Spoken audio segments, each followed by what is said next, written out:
दोस्तों नमस्कार, आप सबका हिंदी नारे में स्वागत करता हूं। आज हमारे बीच में प्रभात जी हैं। प्रभात जी अभी जेआरएफ क्वालिफाई किए हैं और इन्होंने अभी हाल ही में लखनऊ यूनिवर्सिटी से पीएचडी में एनरोलमेंट भी लिया है। तो प्रभात जी के बारे में हम जानते हैं प्रभात जी के द्वारा। प्रभात जी अपने बारे में कुछ बताइए, कैसे आप रहने वाले कहाँ के हैं? मुख्यतः असम से है। तो असम से लखनऊ तक की यात्रा आपकी कुछ?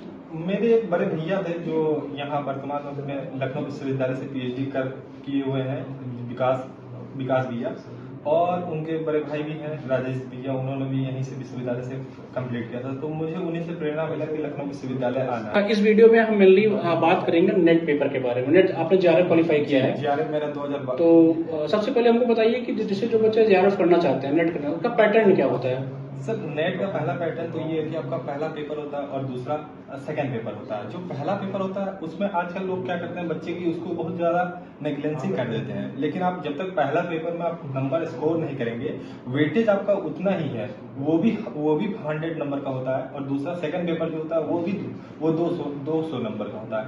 तो आप 50% आपका योगदान आपका फर्स्ट पेपर है। लोग फर्स्ट पेपर को इग्नोर कर देते हैं, जिसको बहुत मतलब कि आज समाज लोगों में मतलब ये स्टूडेंट में बहुत कमी आ रहा है। अच्छा, तो आपने फर्स्ट पेपर की बात किया, तो आई थिंक फर्स्ट पेपर से 50 क्वेश्चन आते हैं नेट जेआरएफ में, ठीक है? तो उसमें 5 से 6 टॉपिक है, 10 टॉपिक? उसमें 10 टॉपिक है। और एक आखिरी जो 10वां जो टॉपिक होता है, यूनिट होता है, उसमें 2 पोर्शन है, गवर्नेंस और जो हमारे गवर्नेंस जो है तो पॉलिटिक्स हमारा। पेपर के बारे में आपने बताया, तो हम मेनली हमारा जो फोकस है, क्योंकि हमारे चैनल में अभी नेट जेआरएफ की भी तैयारी कराई जा रही है। बच्चों ने मैंने आपके चैनल से मैं जुड़ा था जब नेट का तैयारी का पेपर दिसंबर में शायद होने वाला है। जी। तो अभी 2 मंथ बचा हुआ है।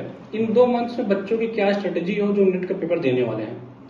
सर, इन 2 मंथों में सबसे पहले तो उनको अपने सब्जेक्ट पे फोकस करना चाहिए। जो उन्होंने बीए एमए में पढ़ा है उन नोट्सों को अगर रखें तो बहुत बढ़िया है, वरना उसके लिए अलग अलग से एक बुक आता है। जैसे हमारे पॉलिटिकल साइंस में है पॉलिटिकल साइंस में एक राजेश मिश्रा बहुत ज्यादा फेमस बुक है, उसको तो हर किसी छात्र को अपने बाइबल की तरह रखना चाहिए। अपने सर के नीचे रख के सोए, अगल बगल जहां मन वहां लेके उसको सोए और उससे पढ़े। एक एक लाइन उससे क्वेश्चन आता है। और वहीं जब हम उस पर जाते हैं अपना पेपर 1 पे, तो पेपर 1 के लिए केवीएस मदान बहुत अच्छी किताब है। प्लस दृष्टि की एक बुक आती है जो पेपर 1 के लिए अब आ रही है कि नहीं पता। हम लोग पिछले जब थे तो वो 2022 के आसपास आता था। अभी ये वर्तमान वक्त का पता नहीं। वो किताब बहुत अच्छा, ब्रीफ में बहुत अच्छे नोट्स दे रखा है। अच्छा, समझाने के लिए। तो जैसे कि अभी मान के चलिए 2 से 2.5 मंथ बचा है, तो कितना फोकस पेपर 1 पे करें और कितना पेपर अपने सब्जेक्ट पे करें? तो देखिए सर, सबसे पहले तो प्रीवियस ईयर के क्वेश्चन पेपर बच्चे लगाए। प्रीवियस ईयर के बिना क्वेश्चन पेपर के कुछ होने वाला नहीं है। तो प्रीवियस ईयर के क्वेश्चन पेपर लगाने से आपको ये पता चल जाएगा कि आपको कितना पढ़ना है, कितना नहीं पढ़ना और क्या पढ़ना है। और बच्चों को अपने यूनिट वाइज बांट देना चाहिए कि हमें एक दिनों में या तो टीचिंग एप्टीट्यूड खत्म कर ले, या तो रिसर्च खत्म कर ले, कम्युनिकेशन खत्म कर ले। वैसे ही हमें सब्जेक्ट में आना है, तो सब्जेक्ट के लिए भी एक पैटर्न होना चाहिए उनके कि कुछ बच्चों का पोर्शन बहुत आसानी से उसको आता है। जैसे हमारा गवर्नेंस होता है और एक है पब्लिक पॉलिसी है, वो डेली लाइफ से आप विकिपीडिया से पढ़ सकते हैं, डेली न्यूज से पढ़ सकते हैं। तो उसके लिए कंप्लीट कर सकते हैं, यहाँ से कंप्लीट कर सकते हैं। अच्छा, जैसे इनसे 10 टॉपिक होते हैं, इन 10 टॉपिकों में आपको सबसे आसान जैसे टीचिंग रिसर्च की आप बात कर रहे हैं, पेपर 1 की बात कर रहे हैं। पेपर 1 में सबसे 10 यूनिट हमें इन्वायरमेंट अच्छा लगता था, कम्युनिकेशन अच्छा लगता था, और कुछ पोर्शन जो रीजनिंग जो इंडियन वाला है वो बच्चों को टफ लगता है, मगर वो बहुत आसान है। अगर आप उस पर थोड़ा भी फोकस हो लें और उसके कंसेप्चुअल आपके क्लियर हो तो आपकी कोई भी क्वेश्चन गलत नहीं होगा। दोस्तों, आपको बताना चाहते हैं कि अभी हमारे चैनल में भी नेट पेपर 1 की तैयारी कराई जा रही है। नीचे व्हाट्सएप का एक नंबर आ रहा है, अगर आप चाहें तो उससे भी जुड़ के अपनी तैयारी कर सकते हैं। अच्छा, तो ये बताइए कि 10 यूनिट हैं, ठीक है? मान के चलिए कि 10 सेक्शन को अगर हमें खत्म करना है तो एक सेक्शन में कितना टाइम दें? सर, जैसे कि अगर आप शुरुआती बिगिनर है तो आपको लगेगा कम से कम 10 से 12 दिन। और आप कहीं कम से कम अगर आप उस यूनिट को खत्म कर रहे हैं, तुरंत जाइए क्वेश्चन पेपर लगाइए और देखिए कि हमें कितना आता है। अगर आपका 3 से 4 क्वेश्चन जा रहा है, एक यूनिट पर यूनिट से 5 क्वेश्चन आता है मोस्टली। अगर कभी कभी इधर ऊपर नीचे हो जाता है तो अलग बात है। अगर आपका क्वेश्चन अगर उसमें से 4 सही जा रहा है तो सबसे बेस्ट है। आप सोचिए कि हाँ, और इसको और ऊपर ले जाने की कोशिश कीजिए 5। जैसे आप टीचिंग एप्टीट्यूड में 4 और 5 के बीच क्वेश्चन कर सकते हैं सही। और वहीं आप रिसर्च में जाइए तो वहां से भी 4 से 5 क्वेश्चन कर सकते हैं। कम्युनिकेशन में ये आप पांचों सही कर सकते हैं, ठीक। और जब आप आरसी जो कॉम्प्रिहेंसिव आता है उसमें आप कोशिश कीजिए कि 5 क्वेश्चन लगाएं। लेकिन जब कुछ बच्चों का जैसे कि हम लोग सोशल स्टडीज वाले जो मैथ वाले क्वेश्चन में कम हो जाता है, मैथ और डीआई में, तो वहां आप 2 इसके एवरेज से लेकर चलते 5 क्वेश्चन में 3 2 तक सही है।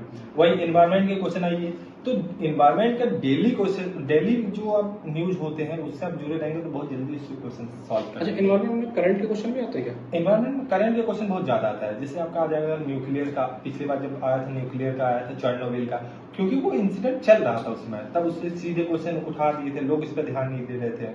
अच्छा। और आजकल आप देखेंगे कि कंप्यूटर आईसीटी जो है वो आपके डेली लाइफ के यूज में पूछ लेंगे कि आपका सर्च इंजन क्या है, तो सबको पता है सर्च इंजन क्या है, गूगल स्कॉलर क्या होता है, तो ये तो आपको पता ही होना चाहिए। अच्छा, एक चीज़ और, जैसे बहुत जो बच्चे साइंस बैकग्राउंड्स नहीं होते हैं, ठीक है, उनको मैथ्स डीआई में थोड़ा प्रॉब्लम आती है, तो वो क्या करें? इस सेक्शन को अभी 2 महीने में अवॉइड करें कि नहीं हाँ। अगर आपका अगर थोड़ा भी अब मैथ में उसमें बहुत आसान चीज आता है, एवरेज आता है, डीआई आता है। तो डीआई में एवरेज है, परसेंटेज है। आप परसेंटेज और एवरेज पे ज्यादा फोकस कीजिए, उसको पढ़िए, और जो प्रीवियस ईयर के क्वेश्चन पेपर है उसी पैटर्न पे लगभग रहता है क्वेश्चन। तो अच्छा। प्रीवियस ईयर के डीआई में हर ईयर प्रीवियस ईयर में कम से कम 10 पेपर क्वेश्चन पेपर 10 से 20 दिन लग जाता है, तो 20 पेपर आपके पास हो गया। 20 अगर डीआई आपने लगा ली तो आपके पास बहुत ज्यादा है। ओके।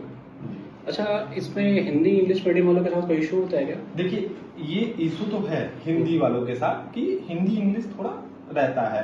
सब जब हिंदी में आता है तो वो गूगल ट्रांसलेट वाला होता है, तो बहुत ज्यादा कंफ्यूजन बच्चों में पजल कर देता है। अच्छा। तो कम से कम करें कि कुछ जो वर्ड होता है वो इंग्लिश में, मतलब टर्म्स आप इंग्लिश में पढ़िए, इंग्लिश में। बाकी कंटेंट आप हिंदी में भी पढ़ सकते हैं। जी बिल्कुल, ठीक है। और कोई अपने तरफ से आप कुछ ऐड ऑन करना चाहेंगे जो बच्चों को लाभ दे सके इस 2 महीनों में? इस 2 महीने में मैं तो ये चाहूंगा सबसे पहले कि वो क्वेश्चन पेपर लगाए। क्वेश्चन पेपर हमेशा वो रोजाना अपने फर्स्ट पेपर से एक पेपर लगाए और सेकंड पेपर से एक पेपर लगाए, इस प्रकार। और जो पढ़े वो रात को रिवीजन करके सोए पहले तो, और साथ में उसको स्लॉट बांध दे। कुछ जैसे कि आप जैसे हिंदी नारी में बहुत अच्छा टीचिंग एप्टीट्यूड और रिसर्च के वो है, तो आप उसकी वीडियो देखें। और जब जैसे आप खाली समय होता है, जैसे बच्चे जैसे मोस्टली जो हॉस्टल के बच्चे होते हैं जो अपने घर रूम लेके रहते हैं, तो खाना बनाते समय वीडियो लगा ले। अपने जो रील आजकल बच्चे देखते हैं उससे बढ़िया हिंदी नारी की सब्सक्राइब कर, उससे आपका ही फायदा है, आपका एमबी भी यूज हो रहा है पॉजिटिव में, और आप अपना काम भी करते रहे। तो दोस्तों, जैसा कि आपने अभी हम प्रभा जी से बात किया नेट पेपर के बारे में, उनकी जो भी स्ट्रेटजी थी एग्जाम को लेकर इन्होंने आपसे बताया। हम आशा करते हैं कि आपकी पढ़ाई भी कंटिन्यू इस हिसाब से चल रही होगी। तो मिलते हैं एक और वीडियो में, तब तक के लिए धन्यवाद। एक हमारी तरफ से जो हमारा परंपरा रहा है कि कोई गेस्ट आता है तो हम उसको एक अपना कप देते हैं, तो प्रभा जी आपके लिए।